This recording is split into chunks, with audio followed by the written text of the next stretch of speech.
The Barbary Wars and the Origins of Barbary Piracy, 1801 to 1816, America's first military test beyond its borders.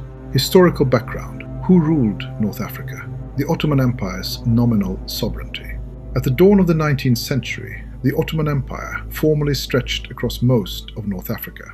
Yet that sovereignty was little more than a facade. Each of the three Barbary states, Algiers, Tunis, and Tripoli, was governed in practice by semi-independent rulers who paid lip service to Istanbul without submitting to its real authority. The rulers of the Barbary states. Algiers, rule of the Deys.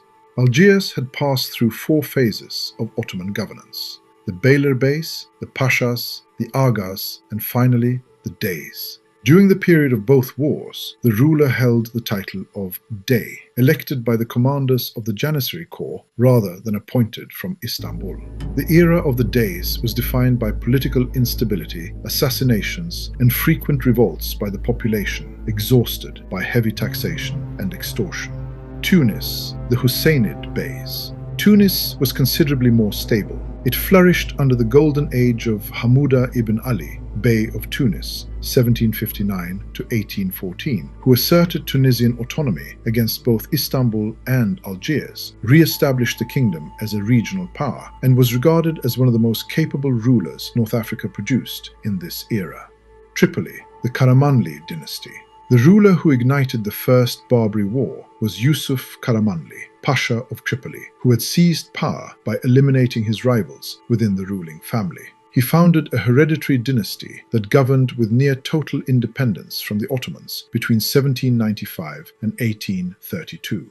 The origins of Barbary piracy. Why did pirates exist? The beginnings: Barbarossa and the Ottomans. Barbary piracy did not arise spontaneously. It began as a deliberate Ottoman strategy. In 1516, the Turkish corsair Hayreddin Barbarossa seized Algiers with Ottoman backing, and by 1532, under Suleiman the Magnificent, he was appointed Admiral of the Ottoman fleet. His original mission was to confront Habsburg Spain in the Western Mediterranean, which means piracy began as a military and political instrument long before it became an economic model.